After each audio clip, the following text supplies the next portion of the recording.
Welcome to Leading the Next Generation with Tim Elmore, where our mission is to empower the emerging generations with skills to lead in real life.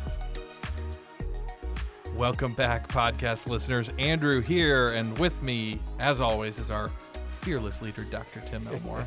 How are you, Tim? Well, I'm not so fearless today. But, No?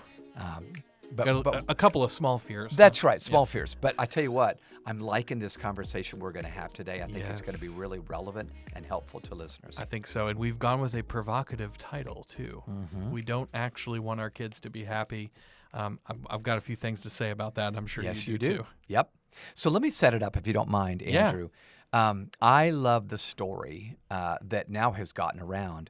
In 1990, Elizabeth Newton performed her PhD project at Stanford University, and she called it Tappers and Listeners. Okay? Yeah. So this was in the book Made to Stick by Chip and Dan Heath, and they tell it so well. I'm going to try to retell it now.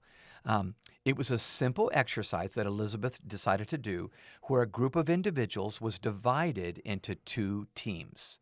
One were the tappers, and the other were the listeners, okay? The tapper's job was to choose a song that they felt like everybody would know. Okay. And then they would tap it out, like I'm going to do right now, okay, on the table, just finger on the table. And then the listener's job was to try to guess what song it was. Okay. What made it interesting, though, is the tappers were asked, how often do you think the listeners are going to guess it right? And they thought, oh, I'm so good at this. They're going to get this song, you know? And so they predicted of the 120 songs that were tapped out, they predicted about half the time, you know, they're going to guess it right. Yeah. I'm a great tapper after all. That's right. And I know they're good listeners. Yeah. Well, in reality, the listener's job was quite difficult. Out of the 120 songs that were tapped out on Newton's experiment, only 3 were guessed correctly. 3. That's 2.5%. Not a very good score. That's a bad score. Yeah, that's right. Exactly. So here's what made the experiment newsworthy. They had guessed they would tap it out right because you can hear the song when you're tapping it. Yeah. If you're doing Happy Birthday to You, you're tapping. You're hearing the song thinking, when you're. Of course they know what right. I'm doing. And they can't hear your song. Yeah. Here's my point. Listeners, you're communicating to students, to your own kids, to student athletes, young people everywhere. And you think your message is clear. Yeah. Certainly they're hearing the same thing I'm hearing. Yeah. No, they're not. Yeah. In fact, very often, it's about the same percentage. We're teaching in a classroom, and 2.5% are going, I get it. And the other 97.5% are going, I have no idea what you're saying. Yeah. And I think, Andrew, that's especially happening with what we think we're saying to our kids about their own happiness. Yes. And what they're actually thinking we're saying as we talk. I couldn't agree more. We've got the tune in our heads, and so we think that the comments that we're making are contextualized to them the way they're contextualized to us, right? That's right. I tell my kids something, but they know what I really mean, right? Yeah. But that's not always what happens. Yeah. So listeners, today we're talking about the differences between the messages we send and the message our students receive. Yes. And Andrew, I want to turn the tables here, okay? If you don't mind. Let's do it. I'd like to interview you. You wrote some stuff. You actually did some digging on some research on this. So let me toss some questions to you, and I'd love for you to share what you learned. So start us off with the fascinating research that you picked up recently. Yeah, so it was in 2014 they did a research project, and when I came across this, it sort of set the stage for this conversation. It was a fascinating report from the Harvard Graduation School of Educations. They have an area that they call the Making Caring Common project. Yeah. And it revealed in their report that they released a startling contrast between the message that parents and educators intend to send to kids and the one that's actually getting through. So the report was actually entitled "The Children We Mean to Raise," which is quite provocative in and of itself. It's the real message adults are sending to students about values. Interesting. So they surveyed over 10,000 middle and high school age students about what was most important to them. And they asked about three different things, achieving at a high level, happiness, which is they defined as feeling good most of the time, or third, caring for others. The results were striking. almost 80% of the youth picked one of the first two, either high achievement Yeah. or happiness Yep. as their top choice. 80%. I could see when I think about the parents and teachers I know, yeah, I want you to be happy. I want my kids to be happy, Yeah, yeah. And then, of course, achieve. But I can see how they would garner that. Now, Yeah. keep talking because I know you're about to reveal what we Yeah. thought we were saying. And of course, this implies that those students said only about 20% said the real goal is caring for others. Yeah. One student that they quoted in the study, I think, summed up the student's opinion quite well. Here's what they said: "If you're not happy, life is nothing. After that, you want to do well. And then after that, you can expend any excess energy on others." How about that? Isn't that quite telling? Mhm. So what's most striking to me, though, about this kind of blatantly self-focused perspective in our students is that where they actually got this idea from. In a similar survey of adults over the same time frame, they found that most parents and teachers say that developing caring children is their top priority and rank it as more important than their children's achievements. So Crazy. parents are saying exactly the opposite. Yeah. The kids are picking up one message by what they see as well as hear, I agree. and we think we're doing it all right. Absolutely. Yeah. So about 80%, this is a quote from that study, they said about 80% of the youth in our survey report that their parents are more concerned about their own achievement or happiness than whether or not they care for others. A similar percentage of youth perceive their teachers as prioritizing students' achievements over their caring. Youth were also 3 times more likely to agree than disagree with this statement. "My parents are prouder if I get good grades in my classes than if I'm a caring community member in class and school." Wow. Interesting. So very interesting, because it just leaves us with this question of what happened here. Yeah. How is it possible that students would say this is most important, and not only this is most important, but I also perceive that my parents and my teachers think this is most important. But when you ask parents and teachers what's most important, they say the exact opposite. I think we could probably all infer about what's going on here. But I want you to be blunt on this one, Okay. though. Talk about what you make of this. When Yeah. you look at the results and you think about the whys, talk Yeah. about what you see. Well, think about it. You get a parent, you pull them aside, and you sit down with them and you ask them a question. What do you think is the most important thing a kid needs to learn? Is it high achievement? Is it happiness? Or is it caring for others? Well, of course they're going to say, right? It's about caring for Yeah, others. there's only one right answer Exactly, there. Yeah. exactly.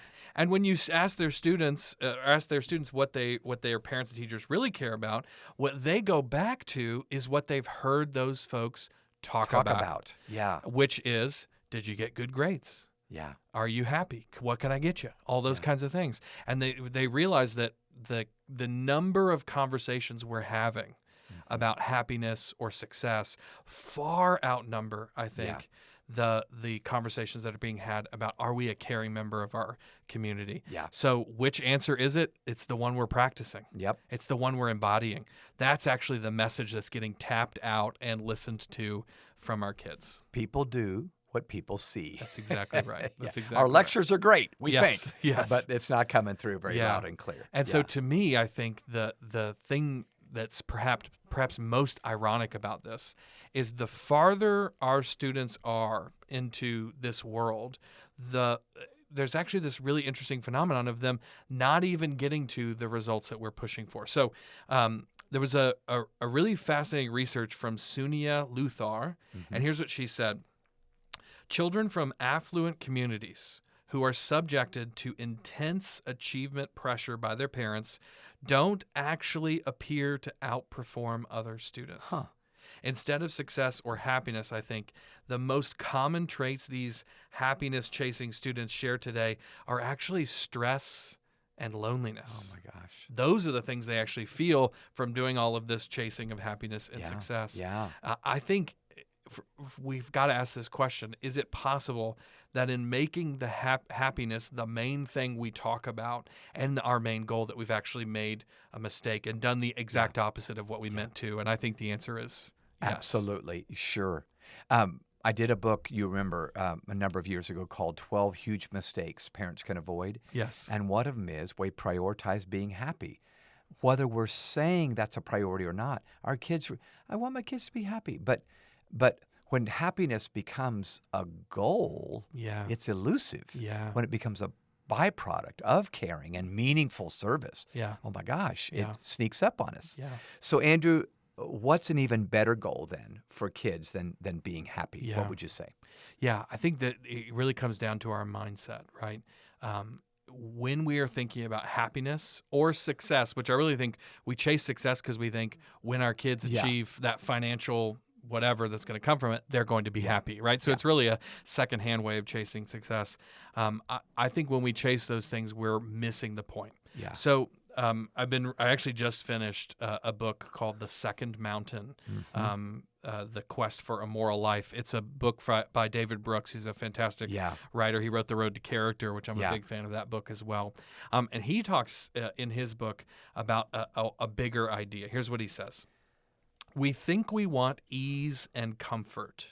And of course we do from time to time, but there's something inside of us that longs for some calling that requires dedication and sacrifice. Yes. Yeah. And I think he's really onto something here. A mindset shift that's going to help us. I think what Brooks means and what we all know intrinsically is that true life satisfaction does not come from rising above the little struggles and sacrifices in life, but rather from embracing them. Yeah. Yeah. From actually going, how do I make the most of this? A conversation you and I have talked about many times. When our kids embrace the challenges and struggles they face for the sake of something bigger, instead of happiness, I think they find another more helpful outcome, which is joy. Yes. Looks like happiness, but it's different. Feels totally different. Yeah. And I actually think if parents were to think about joy as the outcome they were aiming for their kids, rather than happiness, that they would have a much better experience, our kids would. Can you differentiate those two? So happiness results from something, but joy results from something different, even though they look alike maybe in the end. Yeah.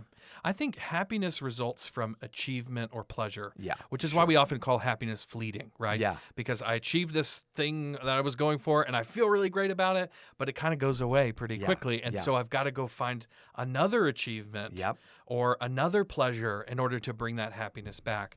But joy comes from somewhere else. I would say joy comes from, and David Brooks writes about this as well, joy comes from meaning and purpose. Interesting. I'm doing something that feels meaningful. And so I experience this intrinsic, almost existential feeling of satisfaction, right? I would say people who are experiencing joy are not always experiencing happiness. Yeah. But they know, as people of joy, that happiness comes and goes. Yeah. Joy is consistent as long as I'm chasing things that are meaningful or full of purpose for me. Because these people center themselves around a higher purpose, people with joy are not as vulnerable to life's little obstacles that come along. Small things like failed math tests and athletic injuries, or really big ones like the loss of a loved one. People with joy can kind of survive those losses no matter what degree they are. A student's access to meaning and purpose can give them an unshakable steadiness. And that's why joy, I think, is such a better goal than happiness. You can have it wherever you are. It's not the byproduct of having everything wonderful going on in your life. It's not external. It's internal. Absolutely. Okay, so I'm thinking right now, we don't see too many students embodying this. Not their fault, but we didn't teach it well. So I'd love for all 59 million Gen Zers in America to be doing this. Yeah, me too. Why do you think it is we don't see kids doing this? If you look at the way we're doing education and the way we're raising kids, it really has shifted to focus on numbers, right? So it is how well is your GPA doing? What about graduation rates? What about some of these kind of numerical goals? And the reality is a student chasing purpose and meaning, you can't really put that on a number scale. And so it doesn't often fit. And this is why we're seeing a decline in the number of students who feel like they have their own internal philosophy, their own core values.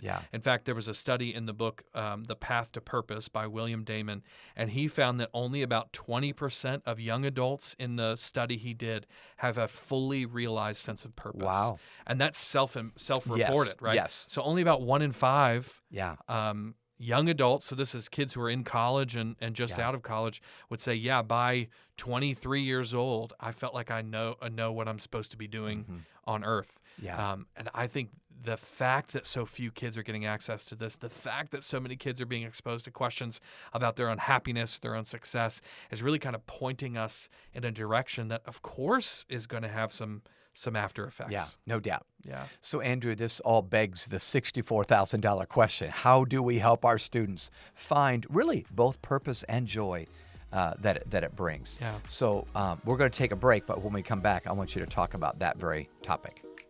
Growing up in a post-pandemic world means that many students today are facing new challenges and often don't have the social and emotional skills to handle it all. When students possess skills like self-awareness, impulse control, empathy, teamwork, and responsible decision-making, they're prepared to not only survive, but succeed inside and outside of the classroom. Habitudes for Social and Emotional Learning comes in both middle school and high school versions and presents a fun, image-based pedagogy designed to delight and challenge your students. Find out more about how you can get Habitudes for Social and Emotional Learning to your school by going to growingleaders.com/SEL. All right, Andrew, we're back.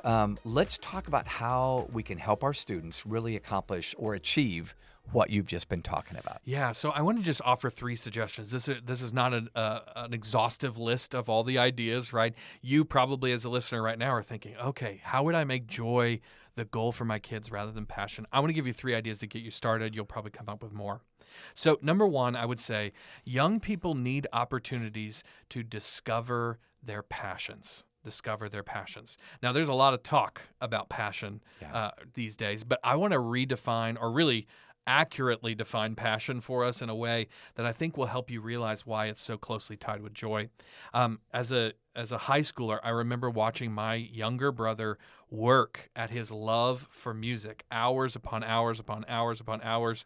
He had headphones in and his guitar plugged into the headphones, and so he was playing even when it sounded like it was silent. And even back then, my younger brother, who was probably 10, 11, 12 at the time, found something that he was willing to give up his time and his resources to chase. Yeah.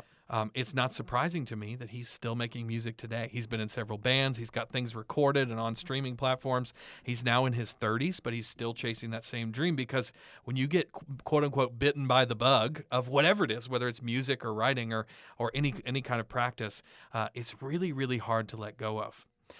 Do you know where the word passion comes from? I know you do, Tim, but many of our listeners may not.